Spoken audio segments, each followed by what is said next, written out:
Blog Talk Radio.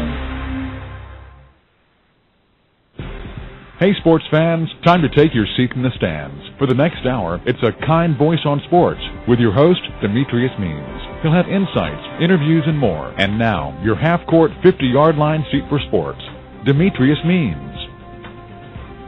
And thank you very much, and hello everyone, and welcome to A Kind Voice on Sports. This is your host, Demetrius Means, and as always, I open up the show talking about we have a special guest. But today, folks, I really do have a special guest. He is probably, well, I know he is, one of the best talk show hosts in the business. They call him JB. He's the host of the NFL Today on CBS, James Brown. And James, I appreciate you joining me here on A Kind Voice on Sports. Demetrius, thank you so very much for having me on. I'm thrilled to be with you again. Well, you know, you said you're thrilled to be with me again. Likewise, the last time that I got a chance to talk to you, James, was back February of 2000 on another program. Wow, it's been 14 years since then. And wow, you know what now? If I had been sitting in the witness stand, I would never have thought it was that long. I know we certainly communicate, even if it's over the airways, if you will. I had no idea it took this long. It might have only been thoughts in terms of us communicating, but I wouldn't have thought this long. Hey, may he rest in peace, the godfather of soul, James Brown, but I think you've been more busy than he has. You know what? But it's all good, Demetrius. I am thrilled to be doing something that I'm passionate about, that maintains its level of excitement and enthusiasm. You know what? I'm really blessed in that regard. So even though it's a busy 6 months for sure, it's a productive 6 months, and I'm very thankful. I want to talk about your career and some of the things that you have been involved with. But the first thing I want to do, James, is I want to step back for a couple of minutes and give you an opportunity to reflect on your thoughts about Martin Luther King and what he's meant to you, and if he's been an inspiration to you. There's no question that he has been an inspiration, and that there actually is some family tie-in. My uncle and my grandfather down in Hattiesburg, Mississippi, God bless them both, were very actively involved, not only in the community from the community of faith standpoint, but also in terms of my grandfather having been a builder who built homes down there in Hattiesburg, Mississippi. He owned a baseball team that was appropriately called the Black Sox. He had a nightclub that was a part of the Chitlin circuit, if you will. But they brought Dr. Martin Luther King Jr. to Hattiesburg during the time that they were not only trying to register many of the people down there to vote, but so much of the history of the civil rights movement has been centered in the state of Mississippi, and they had him down there just probably, if I recall correctly, probably a few months before he met his untimely death, of course. So they were very, very actively involved in the NAACP there, and all that Martin Luther King stood for, nonviolence. But it was a biblically based movement where he was just showing love as being the most effective way to overcome and to change a lot of attitudes and to turn around a lot of things that weren't very loving in the way the system has been set up. So I'm certainly very mindful of that in terms of how I conduct myself as well. I know that you were around, if my calculations are correct, around 17 years old at the time of his death, so you kind of had a little bit more of a perspective in regards to having a little bit more knowledge about him than I did. I was about 9 or 10 years old at the time. Mm-hmm.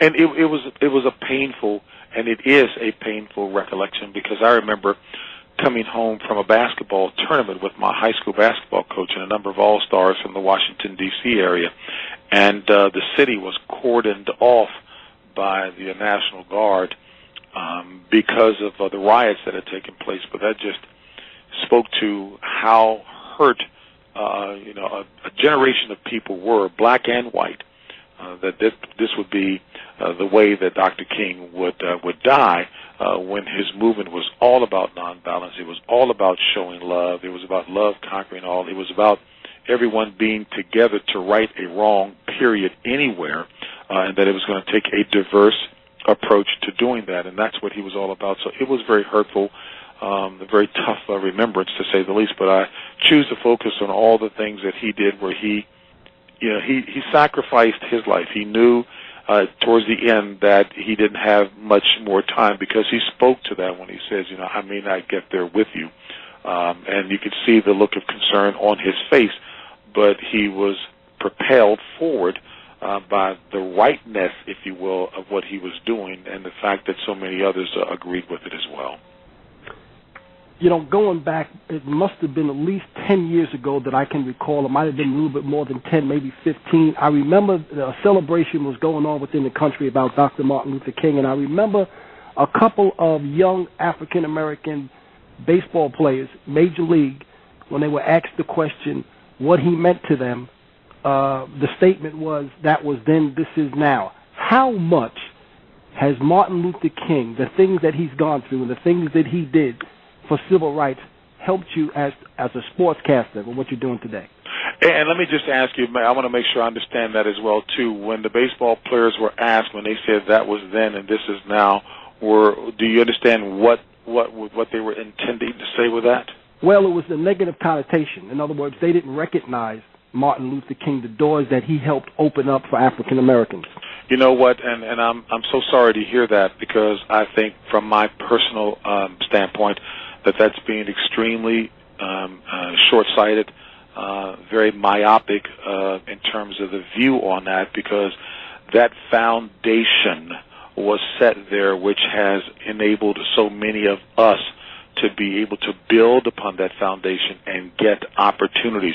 And anytime someone gives their life for this effort, and if you were to stop, and I would dare say if those young men were to stop and to talk with some of the folks in their families, their uncles, their great-uncles, their grandfathers, to understand and feel the depth of what Martin Luther King and the movement of so many across faiths, across the races, meant, that they would have a much better appreciation. There's no way that you can separate yourself from that and to be as apathetic or callous about that, because it was significant.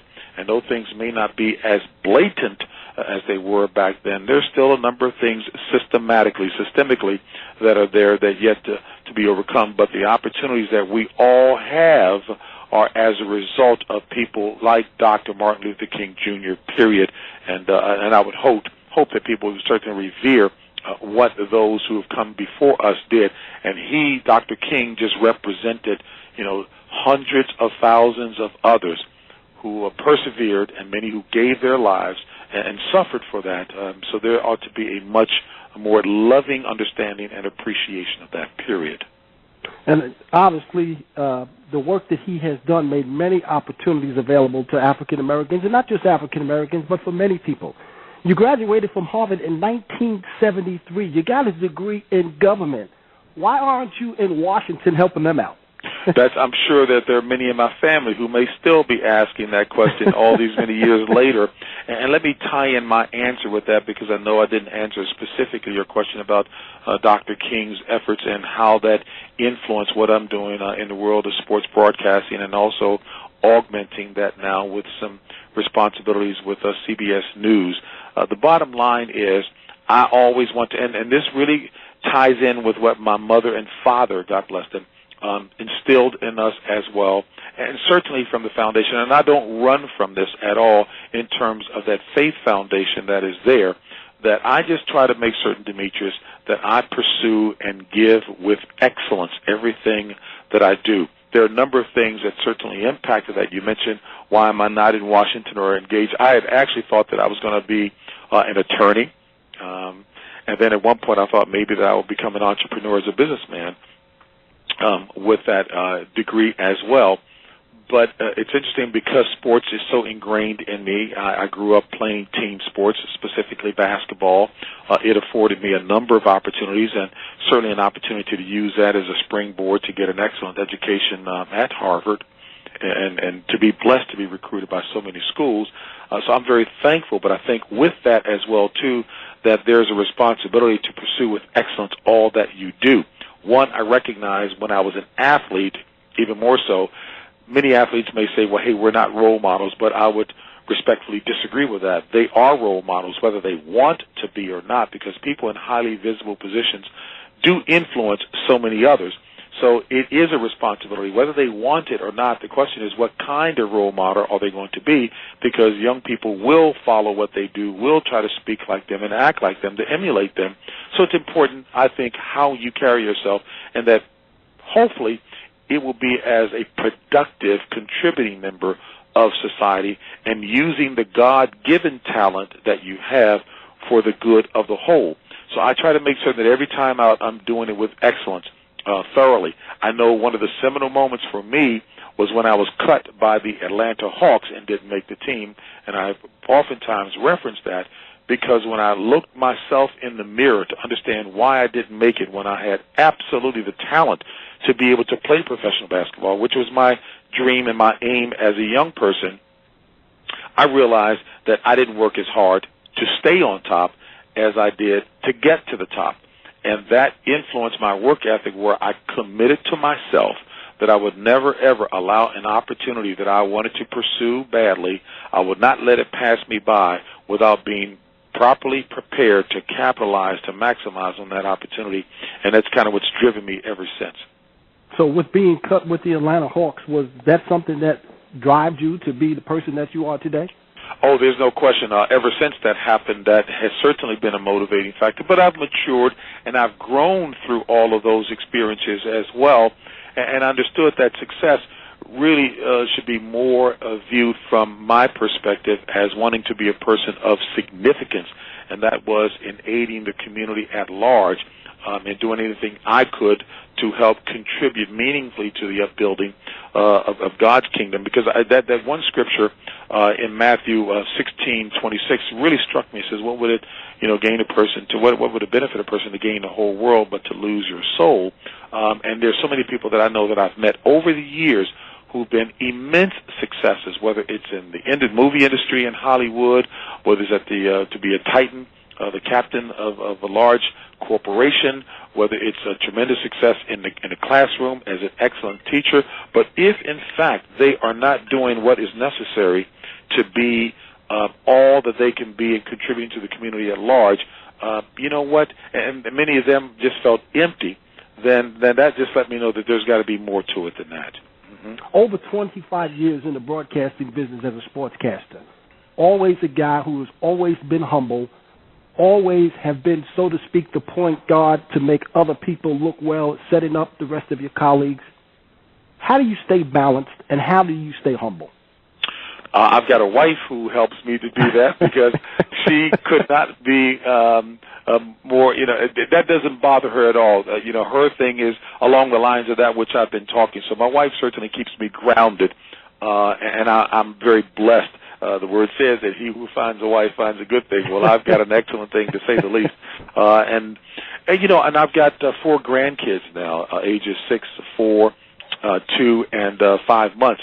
And so there's a time now, there's a focus now to want to pour into them and recognize that they are the sum total of those who are close to them, who pour into them. So I want to make certain that I'm doing the right thing. So that provides me balance as well, too. And I think you also know that I'm humbled to be a minister in my church, and I am blessed to go and speak at a number of churches around the country.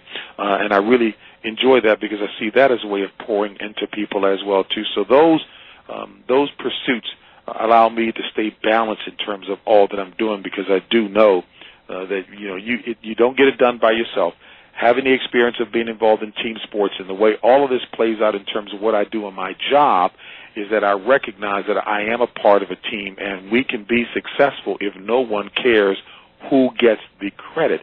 We're all in this together. The old expression that a rising tide lifts all ships, I think that applies as well, too. And my aim is to make certain that I'm well prepared in whatever task I have to understand the strengths and the weaknesses of my colleagues and put them in the best possible light.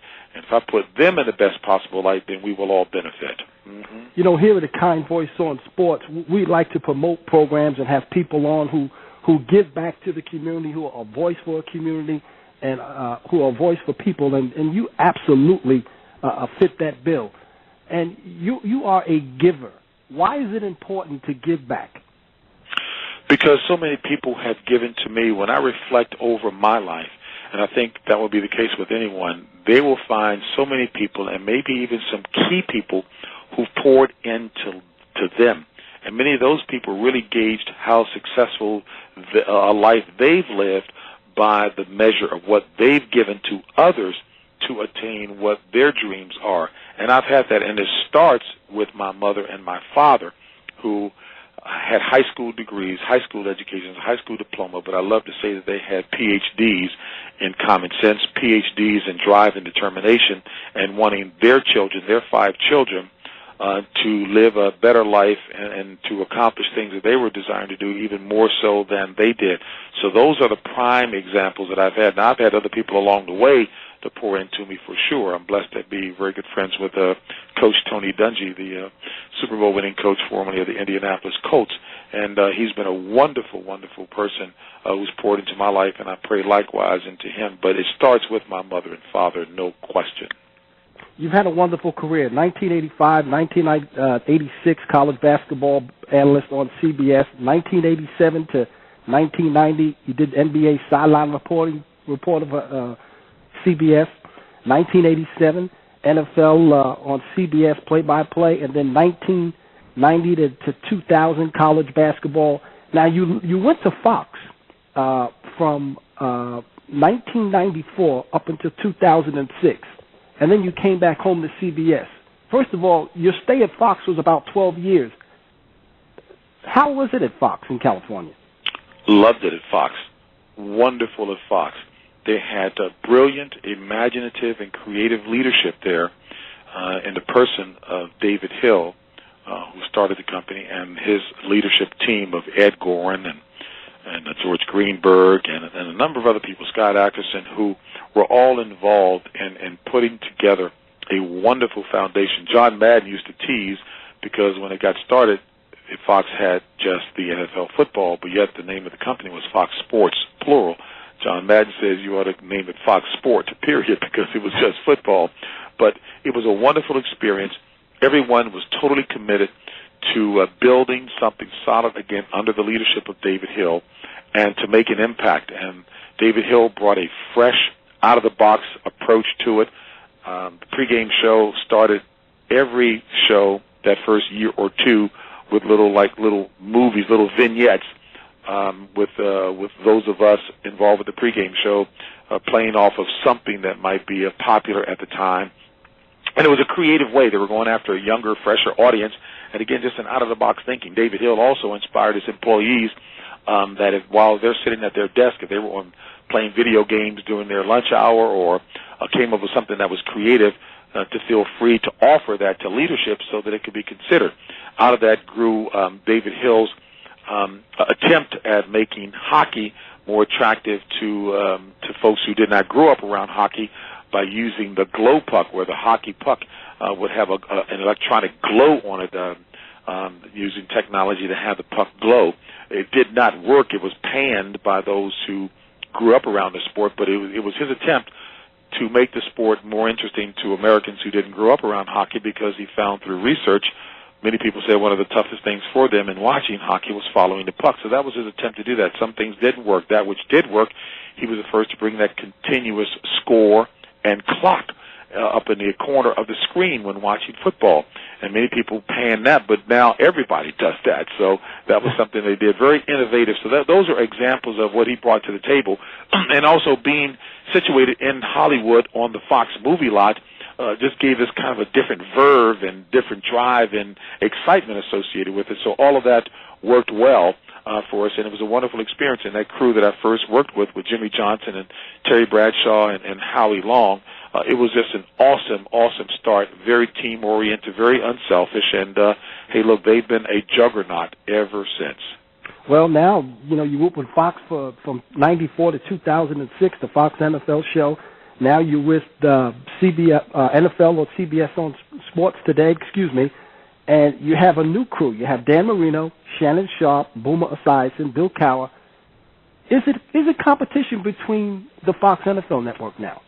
Oh, I'm sure it is always competition, but it's competition in the sense of trying to make certain that you're giving the audience what it is looking for, and that is giving them insight, but also making it fun, making it enjoyable, not making it boring, because by the time, so much has changed in the sports landscape. You look at how many sports stations out there, sports networks out there, cable outfits, and things have been covered, dissected, inspected, scrutinized a zillion times by the time you come to Sunday. So the landscape has changed. I mean, I'm even blessed to be a part of Inside the NFL on Showtime now, which for years was associated with and a part of HBO. So, and on every show, again, we're picking apart everything. So there's a different way that we still have to go by. You still give them the basic information, but you might disseminate it in a different fashion. And the key is just trying to find what is going to be acceptable to the audience. Now, irrespective of the fact that, Fox NFL Sunday has the NFC package with big markets and all that, I refuse to let that be an excuse for not giving the audience the best possible pregame show, and me doing my part and trying to elicit the best out of my guys so that we can give the audience what they're looking. Even if we do have smaller markets, so be it. The point is you still give them the very best so that you are growing your audience and giving them what they need to set the table so that they can view the games that they're following with some degree of understanding. Mm-hmm. With both networks, Fox and now you with CBS, hosting the NFL Today, what are the challenges for you, if there are any? What are the challenges in terms of doing the pregame show? And in terms of being the host? You know what? The challenges are always to make sure that you feel like, much like the athletes leaving the playing field, that you gave everything that you have. But even before giving what you have is to make certain that you're well prepared on the front end. Look, I didn't play the game. I'm not the ex-great quarterback or tight end or defensive lineman or what have you, or coach that the viewers are tuning in to hear from. So my job is to make sure that I am acting as an efficient and excellent, hopefully, facilitator, moderator, catalyst to bring the best out of those guys, and that is ongoing, and I still find that to be interesting, challenging, and intellectually stimulating. There's always going to be things that come up that you weren't prepared for that are beyond just the X's and the O's of what strengths and weaknesses Team A is bringing to the field in competition and competing against Team B, and to make certain that I've got my finger on the pulse so that I can get the best information from those guys. And so much of that is happening on an ongoing basis, things that aren't predictable that we've got to react to, but do it in a very thoughtful and intelligent and incisive way, and getting the insight of those who have been out there on the field coaching and playing. That's what remains as a constant for me to make sure I'm doing my job well. But in a broader sense, I'm also thankful, Demetrius, to have broadened the horizons to include being a special correspondent for CBS News. So that keeps my juices flowing, because I think if you're a good reporter and or anchor, then you can do that no matter what the pursuit, whether it's in news, whether it's entertainment, whether it's sports. If you understand the mechanics associated with each, then you should be able to, as long as you're on top of the information, you should be able to do the same no matter what the arena, no pun intended. Being an anchor, being a reporter, have done play-by-play. All these things, I can remember going back in 2000 in February when you talked about sometimes if you can do all these things, it gives you a great advantage because you don't know who's going to bring in who will be the flavor of the month. So how much of all these combinations of being an anchor, being a host, doing play-by-play, how much of that has extended your career? Oh, tremendously. I think it's been the key.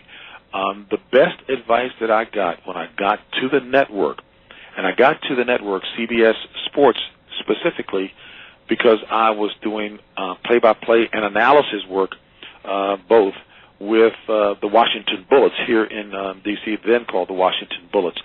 And so I was blessed to get the position as the host of what was called At the Half of the college games and NBA games for CBS Sports.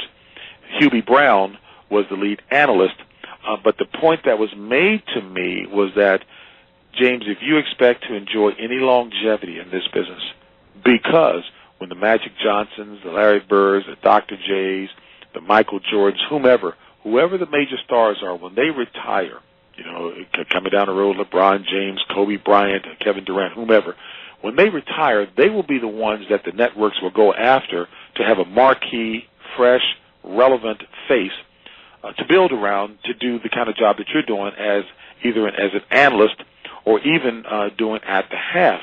We would try to do that, but I was an analyst. I wasn't doing play-by-play at that time with CBS when I first came on board.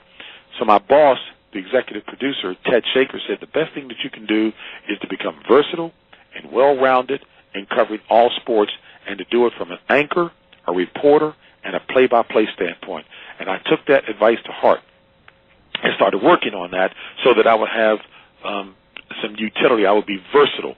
So I've always had a free agent's mentality because, I didn't come in there with a big name. I wasn't a nationally recognized NBA player or NFL player. So I have to work hard at that, and I've never lost sight of that. Again, going back to that moment when I was cut by the Atlanta Hawks, I was not going to let this opportunity pass me by because I was ill-prepared. I didn't pay the price. I didn't study to get as much grounding as I could to do that. And heavens, I hadn't done football before, and so they gave me an opportunity to do NFL football. And my first game doing football, I remember they were telling me just to keep it clean. The game was only going to a small audience at the time. It might have been like the local Piggly Wiggly or 7-Eleven store. That was it. And I remember getting into the second half and getting a little complacent, thinking I've got this down pat. And I mentioned that this running back for the Tampa Bay Buccaneers, when he got the handoff, he ran through the 40, ran for the 45, ran to the 50. Got to the 55, finally tackled at the 65-yard line, and my producer yells in my ear, "There's no such thing as a 65-yard line. Go to commercial break." And we went to commercial, and I was so shook up, I looked up at the stadium clock, not realizing that the clock was wrong, and I said, well, with 8 minutes and 99 seconds left in the third period of play, we'll be right back. So, talk about compounding the mistake, but I was able to overcome those things. Thank goodness they bore with me because they saw some talent. But those are the things that I've had to overcome in growing. And even doing hockey, I've never done hockey before. Didn't know anything about the sport, but I hosted the hockey show at Fox. So the point is the willingness to take on something new, to study, to be prepared, and to break further ground. Mm-hmm. Obviously, it has all paid off because you gained a number of awards. But we're going to have to take a quick 30-second break.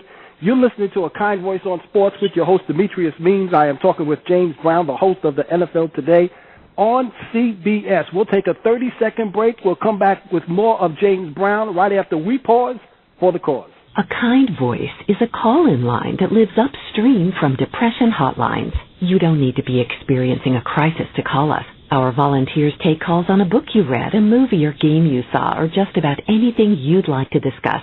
Call 800-876-2399 to speak with a Kind Voice. Our volunteers aren't professional counselors. They're kind voices who are here for you. Call 800-876-2399 or visit us at akindvoice.org. When you call A Kind Voice, here is a montage of some of the volunteers you'll get to talk with. Hey, how you doing, Marianne? Hi, guys. Good to talk to you. A Kind Voice has provided space for people to talk and communicate, chat on anything from personal situations to movies, music, travel, news. So it encompasses a wide variety of topics. As we were talking about the Eagles and abilities, and it was so natural. It was just sort of like all of my stress went away, and I got lost in the conversation about something that felt like home. Just a kind voice in that time of need. Or just to chit-chat about things that, you may not have in common with your mom or your dad or your sister or your brother or even a best friend. Just to be able to talk with someone that possibly you've been feeling that they don't get me. A kind voice is here for that, and that's what my voice. I feel that I've connected with so many people. We as volunteers get to know each other as kind voices as well. I just want to do something nice. It can be my fuel. And at the end of the day, if I have impacted someone's life in a positive way because of my voice, then that's great. That's what a kind voice is here for. You seem like such an inspirational woman, and I hope that we can speak again soon. I hope so, too. A Kind Voice Radio. And we welcome you back to A Kind Voice on Sports. This is your host, Demetrius Means. I am talking with James Brown, the host of the NFL Today on CBS. James, we talked about how you've done so many different positions. You won 3 Emmy Awards for Outstanding Studio Host for the NFL Today in 2007. You also won an award on Fox in 1998 and 1999. You won the Dick Schaap Memorial Award for Media Excellence in 2009. 2010, you were named the best studio host by Sports Illustrated.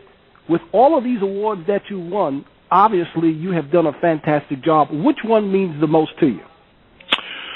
Wow. You know what? There's nothing that certainly can probably match the feeling of getting your first Emmy. And especially when I add to that the fact that I was at Fox working with superstars. Terry Bradshaw was and still is the star of the show. I had also another Hall of Famer in addition to Terry Bradshaw in Howie Long, who has become a major star. And I had Jimmy Johnson, a 2-time Super Bowl winning coach. So to be recognized for the efforts as basically the facilitator and how I would like to think that they saw that it was not about ego, that it was about me making sure that those guys, they shone brightly. That meant a lot to me. But having said that, it is the sum total of the recognition because each carries an awful lot. Pat Summerall meant an awful lot to me as the best in the business at play-by-play, who subordinated his own personality, if you will, to that of John Madden, perhaps the all-time greatest analyst, certainly in football and maybe one of the all-time great analysts, period. But Pat Summerall was always selfless in terms of setting up John to make sure that the broadcast was good. Dick Schaap, I mean, you know what he meant and represented to it. So the sum total of all those things are very, very humbling indeed. I don't do this for the purpose of trying to get awards. I just want to make certain that I do an excellent job, and if I do that, then hopefully the good things will follow. And you inducted in 1996 into the Harvard Hall of Fame. You've received all Ivy League honors in your last 3 seasons at the university. What did it mean to you? Wow. That's pretty significant as well, too, because, to follow my mother and father's dream of going to the best possible school that I could meant an awful lot. And it also means a lot because, Demetrius, quite frankly, we didn't reach our full potential as a basketball team at Harvard. And I take major responsibility for that as well, too, because the excuse is those were socially and politically difficult times during the Vietnam War, all kinds of demonstrations by, various groups demonstrating for political reasons and the like and impacting campus activity. But all those things are excuses. The fact of the matter is you still work and persevere through all of that. So to still be recognized for having given my best during that time is very, very rewarding and humbling as well, too. But it's kind of a mixed feeling because, again, we had so much talent on that team. We were rated as the second-best freshman team. This is a time when freshmen could not play on the varsity team at the collegiate level. We had the second-best freshman team in the country, and going into my sophomore year, we were preseason rated like number 10 or number 11 in the country, but we never really fully realized our potential, and that's hurtful. That I feel badly about. You have obviously stayed in great shape over the years. You look as well as always when I have seen you on TV. In fact, you were named in 2009 the community ambassador for AARP. How does a young guy like you get named the ambassador for AARP? Hey, that first of all, my boys, if they were hearing this, they would say, JB staying in shape. What kind of Spanx is he wearing to keep it in? This is a constant battle for me. And in terms of the work that I do excitedly for AARP in a number of arenas, is a real tribute personally to my mom. My mom had diabetes, and she passed from the complications and the ravages of diabetes. But I know that she was a card-carrying member of AARP and read a lot of the magazine material as it related to living a healthy life as much as possible. So there's a personal connection there. So when I was approached, while I was resistant at first, and I must admit that my colleague and good friend Monica Hawkins, who's a church member, was trying to convince me to do. I'm like, no, what? Hey, come on, give me a break, But they are a wonderful organization with excellent leadership, and Mr. Addison Barry Rand, and there's a personal connection there because I worked for him at Xerox many years ago. He was a senior executive, quite the success in corporate America. I'm really thrilled because of the opportunity to impact so many seniors around the country and motivate and encourage communities of young people to get engaged with their seniors to make certain that they're living quality and healthy lives. It could be something as simple as going over to cut their grass and empty the trash or what have you. But seniors also bring a lot of talent to the table that goes underutilized. Many may be retired teachers who may, say, be math teachers who can help with preparing income taxes in the area, et cetera. So there's an awful lot of talent and resources there, and we aren't a society here in America that reveres its seniors as much as, say, in other countries, like over in the Orient, if you will, and we ought to revere our seniors, and there's an awful lot of talent, and many are not retiring. Those who are 55 plus are still working. They're not thinking of retiring. They're moving into second careers, and many pursuing what has been their passion all along but did not get a chance to do it. And I'm sure you've heard that the definition of doing something that is really enjoyable is if you do something that you're passionate about and love it and you happen to get paid for it. I mean, that's the best of all worlds, but there's some significance in being able to give back.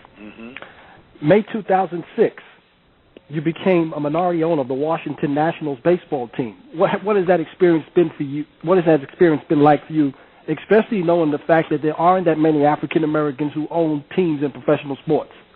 Well, I always tease and say I wish I had enough substance to have been able to contribute very significantly to that effort, but I'm very thankful that the ownership, the learners, got me involved. One, baseball was my first love. That's the sport that I played.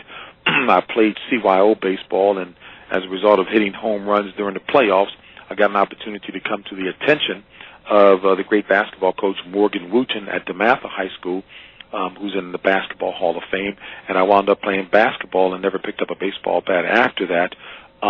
So baseball was in my blood. Two, I know about my father and my uncle.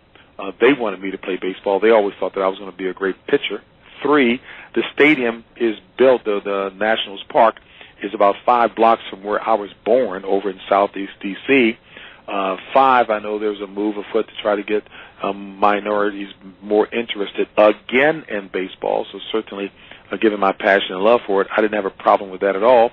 And we've got a team now that is a competitive one that is in the running year in and year out over the last few years, and that's a good feeling as well. So for all those reasons and more, I'm thrilled to be involved with baseball again. And heavens, look, my grandfather, I told you about, it's another reason that he had a baseball team down in Hattiesburg, Mississippi called the Black Sox, and all the old Negro leaguers used to go through there. I mean, Cool Papa Bell, Mudcat Grant, you name them. So many of the folks have gone through it. He knew them all. I used to sit and listen to my grandfather regale me with stories about the great Satchel Paige and the pitches that he had, especially the hesitation pitch. So there's a deep history there as well, too, and I'm glad to be associated. And I know you're proud of to be the co-founder and principal of the Brown Technology Group, a certified minority owner and operated informational technology company. I know you're real proud about that. Absolutely. When I didn't make it with the Atlanta Hawks, the job that I got after about 6 months of working in local government was with the Xerox Corporation. The high-tech machine back then was the Xerox machine, but I enjoyed sales. That gave me the closest thrill, if you will, to playing sports. So to be able to launch a small business, we're a little more than 5 years old. My brother Terrence Brown is the chief operating officer. Our CEO has been Reggie Brown, no relationship to us, but brings tremendous corporate experience to the table. So we're very actively engaged in partnering with large companies in pursuit of government contracts. Right now, heavily concentrated in staff augmentation, but looking to move up the ladder in terms of the things that we're doing. And we're very pleased that for 3-4 consecutive years, we got what was called, or what is called, the Best of Chantilly Award in Chantilly, Virginia, as voted on by not only customers, but also business partners as one of the best in the area as a company that delivers excellence, and we could not be happier. James, with over 25 years as a sportscaster, how much longer do you think you will stay in that role? That's a good question. I don't know the definitive answer to that. I know a number of times people have asked that. I guess maybe people must say, well, look here, you're getting pretty old. Why are you still hanging around doing that? But I have a passion for it. I'm enjoying it. And as I mentioned previously, I'm excited that I've been able to broaden the horizons to include news now and doing that. What may happen down the road, I'm not quite sure, but I can tell you at the present I'm having a good time. And that's not to say that I'm not unmindful as I plan down the road. I think it's extremely important to make certain that you've got a game plan in place, and I'm in the process of formulating and crystallizing that right now. But I don't see it being significantly involved outside of this arena. It could be, but right now I'm having a good time. And I learned many years ago from the attorney for the great boxer Sugar Ray Leonard. I was talking with him when I was working in government at the time, or a small company, and I had an opportunity to move in sports broadcasting. But I knew how tenuous that environment was and is, Demetrius. And I said, God, you know what? There could be new management coming in play, and I get bounced out of it even if I think I'm doing a good job. So I was talking to Mike Traynor, the attorney, and I said, well, what can I do to ensure that if it doesn't work out, I've got a safety net in place? And he hit me with some pretty hard advice. He says, young man, you have what's known as a scholarship mentality. You want everything to be guaranteed before you go out and take a chance and take a risk at pursuing something. He says the only guarantee that you have in the work world is in your ability to deliver, and to deliver excellently. And that really was a seminal moment there in terms of me deciding to chase after an opportunity in the sports broadcasting arena, saying that the only stability I had was in whatever talent I brought to the table and being able to do it excellently. And it was great advice, and that's kind of the way I view things. We got a couple of minutes here. James, you have been an inspiring person, especially for me. I know that even at my age, mid-50s, I look at you as a role model and a mentor. You've been a brother. You've been a friend. For those young people who are listening today, who are aspiring to become a talk show host, a reporter, a play-by-play person, what advice would you give them? Gosh, if they're students, I would say, Demetrius, the first thing is to be the best and most excellent student that you can be, first and foremost, because that lets the possible employers know that you're serious, that you're success-driven, that you will put in the time and work to get it done. And two, to be as well-rounded as possible, too, being conversant, being familiar with things outside of just sports, because that will come in handy in a number of situations when you're interviewing people. If you're on a set talking with folks, people may use an analogy, and it just would be set you apart if you are well-rounded. Three, to have as good a vocabulary as possible, a broad vocabulary as possible for obvious purposes, because this business also involves writing, and it involves the use of descriptive words for a wide audience. So it's important to do that. And is there any... I'm sorry? I'm sorry. Go ahead. Finish. And for me, finally, Demetrius, what paid dividends for me was when I was recognizing, wanting to move up and do things. There's a scripture, Psalm 75, verses 6 and 7, that really speak for me. And it says that promotion cometh neither from the east, nor the west, nor the south. But God is the judge. He putteth down one, and he setteth up another. And I think if you truly focus on the fact to utilize the talents and gifts that God has given you, doing it excellently as unto him, he will be the best PR agent that you could ever want to make things happen for you. No, absolutely well put. And is there anything that you haven't done that you would like to do? You know what? I don't set limits for myself. I believe that, if it's a passion, a desire to do something, then I just have to pay the price in pursuit of it. So while I may not have specified exactly what that is, right now I want to become the best possible team player in addition to what I'm doing in sports on the news side of the house. And I am thankful to be getting opportunities to do reports for 60 Minutes, 60 Minutes Sports, to substitute anchor for the evening news, the CBS This Morning program, and to do stories for CBS Sunday Morning. So right now I want to continue to perfect the relationship there, and we'll see where it carries me. All right, James, you got a book out. It's called James Brown, The Role of a Lifetime, Reflections on Faith, Family, and Significant Living. What a great book. Where can people go to get this book? You know what? I'm sure that they can go online to get the book now. It's in paperback form at this point, but it was an honest sharing of those things that I've dealt with in life, both good and not so good, and hopefully will be helpful to someone in terms of what they're doing and looking for meaning in life. And finally, is there a website where folks can go to contact you or any information about James Brown? Sure, www.jbjamesbrown is the website. jbjamesbrown is the website. And Demetrius, I thank you so very much for being the excellent host that you are, a wonderful, wonderful professional, and I pray God's blessings and continued success for you. Well, and I'll say this, James, in closing, I really appreciate you taking time out to join us on A Kind Voice on Sports. You have been a man that I have watched closely. I think you are a light to the world, and I appreciate you joining us here on A Kind Voice on Sports. You have a great It's my pleasure, and I look forward to it. We won't make it another 14 years. Okay, sounds good. Absolutely. There won't be another 14 years. Well, we're going to take a quick break to listen to A Kind Voice on Sports. This is your host, Demetrius Means. We'll take a quick break.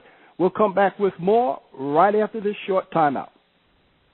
A Kind Voice is a call-in line that lives upstream from depression hotlines. You don't need to be experiencing a crisis to call us. Our volunteers take calls on a book you read, a movie or game you saw, or just about anything you'd like to discuss. Call 800-876-2399 to speak with A Kind Voice. Our volunteers aren't professional counselors. They're kind voices who are here for you. Call 800-876-2399 or visit us at akindvoice.org. Your sister has a birthday. She's 39 again.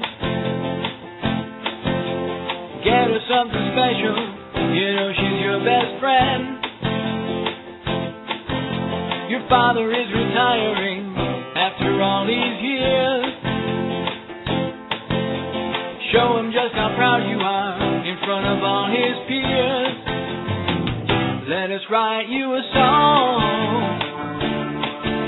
They'll hear a kind voice and you know they'll want to sing along. Let us write you a song. It's coming from the heart and you know that can never be wrong. Your friend is gonna graduate, she finally made it through. Why don't you give her something special now? It's such a sweet thing to do. If your anniversary's coming up for you and your bride, let her know what it means to you to have her there by your side. Let us write you a song. They'll hear a kind voice and you know they want to sing along. Let us write you a song. It's coming from the heart and you know that can never be wrong. Be it a birth or birthday, a wedding or wedding anniversary, to celebrate a coworker's years of service or to honor a dear friend, we'll create the perfect song for your special person or occasion. For more information, please visit the Song Request tab at akindvoice.org or call us at 800-876-2399 extension 99 and we'll get started. Let us write you a song. They'll hear a kind voice and you know they'll want to sing along. Let us write you a song. It's coming from the heart and you know that can never be wrong. Let us write you a song.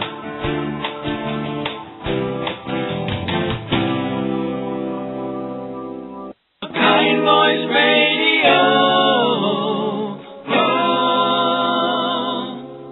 And thank you very much, and welcome back to A Kind Voice on Sports. This is your host, Demetrius Means. I want to give another quick shout-out to James Brown from CBS Sports for joining me.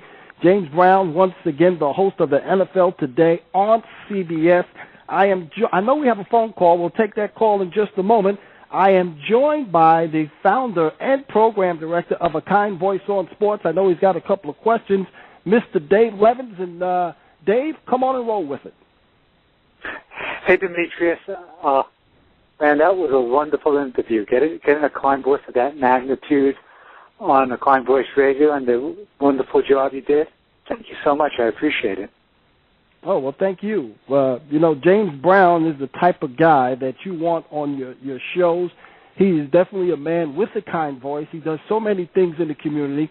He wants to be a voice not only as a sportscaster, but for people in the community. And he's always looking, as you heard during the interview, to set people up, to put them in the right position to do well and to succeed. So what a great guy to have. I've known James now for 14 years.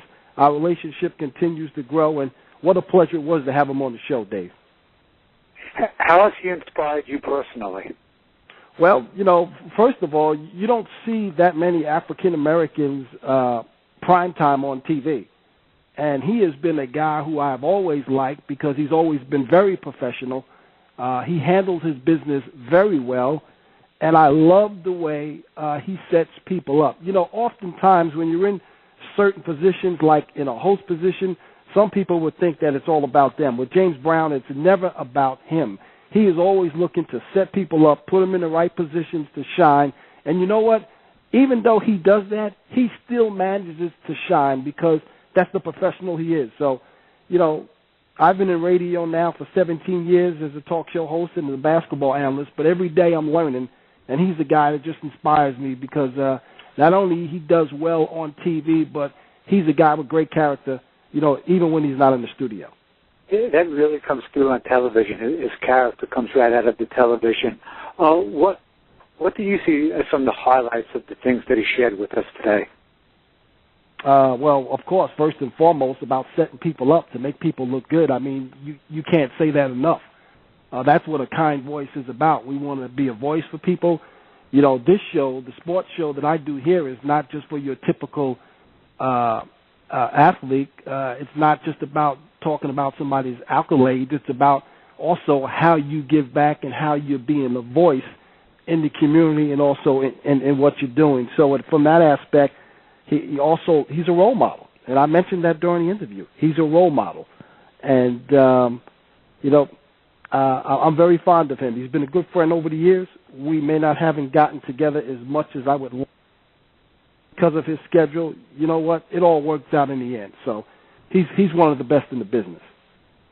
And I think we have a line. Caller, who are you and where you calling from?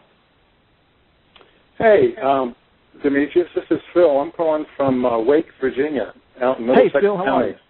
I'm good. How are you? That was a great interview with James Brown. I really enjoyed that. Well, thanks a lot. I just had a question for you. I know you're a New York Knicks fan, and I know they're not doing that well this year. But my question is, do you think that they should trade Carmelo Anthony and see what they can salvage of their season by trading him and getting some other players? And I'll just listen to your answer off the air. Thanks. Thanks for calling, Phil. I appreciate the call. The one thing, first of all, I never was in agreement with the New York Knicks getting Carmelo Anthony. I was always against that trade, and for two reasons. One, I've always felt that Carmelo was a little bit selfish, and two is they went through all that problem of having cap money when they could have gone out and got at least 3 to 4 more players to build that team. Because now they've wasted all that money and they can't even pick up any more players. And guess what? Carmelo has already announced and made a decision that he's leaving New York at the end of the year. So now the Knicks look pretty simple. And I don't know what they're going to do now. They have no more money. They have no more cap money because they spent all that money on Carmelo Anthony. So the Knicks are going right back into the closet where they were. So it's going to be a tough road for the New York Knicks. So I guess your question is, should they trade him? Why not? You might as well trade him now and see exactly what you can get. So appreciate the phone call, Phil, and appreciate you tuning in and listening to a kind voice on sports. Hey, folks, we want to remind you that if something that you heard tonight during this show or any other show on a kind voice, hey, don't hesitate. Give us a call at 1-800-876-2399, 7 days a week from 9 a.m. to 10 p.m. Eastern Standard Time, and we'll be happy to discuss this show or whatever topic is on your mind. And if you want to be part of this show this evening with me right now, or every Thursday, you can give me a call at area code 347-850-8907. Don't stall. Give me a call. Pick up the phone. You don't have to be alone. You can be part of the program. And, Dave, you got a chance to hear what James Brown had to say, and he has indicated that before we went on the air that this is the type of program that he also likes to be involved in. Was there anything that he said that stood out to you when you were listening? His intelligence and the authentic way he said things, and how shaped he was by that loss when he lost his position with the Atlanta Hawks, that he would not allow that to happen again, that he learned from his error that he wasn't as good as he could be, and going forward he was going to be as good as he can be at everything, and that just comes through so clearly on the air. Right. And obviously he's a bright guy because he's a graduate of Harvard, and he did receive, he was inducted into the Harvard University Hall of Fame in 1996. I mean, you couldn't be more happy about that if you're James Brown. And he indicated that earlier in his career he thought about also becoming a lawyer. So he had a combination of things that he could have done, and got his degree in government. So the way Washington sometimes can be out of control, James Brown seems to have that kind voice that could probably go into Washington, Dave, and settle things down, hopefully, if he wanted to go that route. Sure. I could see him moderating a presidential debate. Absolutely. I mean, he would do such good humor. It would be fun. I mean, he could keep Terry Bradshaw and Howie Long focused, the presidential candidate should be no problem. Absolutely. And talking about Terry Bradshaw, it's in the works to get Terry Bradshaw on A Kind Voice on Sports. For those who remember Terry Bradshaw, he was drafted by the Pittsburgh Steelers back in 1970. He was the number 1 draft pick, and now he is the host over at the Fox show of the NFL on Today. Many people don't know that Terry Bradshaw suffered from depression, and James Brown was a good friend who extended a hand to Terry, and Terry is doing well. In fact, he just did a conference in Newport News, Virginia last month, also promoting his book and also explaining and helping people who also are fighting depression and how he was able to get through that. So hopefully in the near future we will have Terry Bradshaw on A Kind Voice on Sports, and what a voice that also will be to come on this show. Well, that'd be great. Hey, folks. Yeah, absolutely. Hey, folks, it's that time, and we appreciate you listening in to A Kind Voice on Sports. Once again, we want to thank James Brown for coming on. What a wonderful job he did. Also want to thank Dave Levins, the owner, program director, and engineer tonight for A Kind Voice on Sports. Remember, you too can be part of the show. All you have to do is tune in next week every Thursday at 7 p.m., and if you'd like to be part of the show, just give us a call. Don't stall. Until next time, take care of yourself, because I'd rather be talking to you, not about you. For James Brown and Dave Levins, this is Demetrius Means saying take care, and we'll see you next time. You've been listening to A Kind Voice on Sports.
Yes, we're different, look at you and me.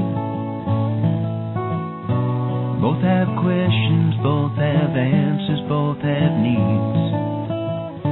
And though most likely we will often disagree, we can just keep talking, maybe find that we can be a kind voice, a few kind words, an open ear for when you need to be heard, a warm heart. We can make that choice to be a kind voice. There's nothing wrong with reaching out when you need. I'll be there for you, and maybe you can be for me. With a kind voice, a few kind words, an open ear for when you need to be heard, a warm heart. We can make that choice to be a kind voice, a few kind words, an open ear for when you need to be heard, a warm heart.